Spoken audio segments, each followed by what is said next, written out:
Liberalization. Liberalization, if we have to change this word in a sentence, we can say liberalization creates jobs. यसैलाई नेपालीमा भन्नु पर्यो भने यो सेन्टेन्सलाई उदारीकरणले रोजगारी सिर्जना गर्छ. Another word, privatization.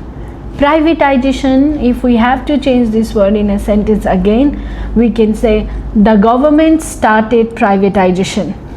यसैलाई नेपालीमा सरकारले निजीकरण सुरु गर्यो. Globalization. Globalization increased trade. यसैलाई नेपालीमा विश्वव्यापीकरणले व्यापार बढाउँछ. Trade expansion. Trade expansion helps the economy. यसैलाई नेपालीमा व्यापार विस्तारले अर्थतन्त्रलाई मद्दत गर्दछ. Investment inflow. Investment inflow increased this year. यसैलाई नेपालीमा यस वर्ष लगानी प्रवाह बढ्यो.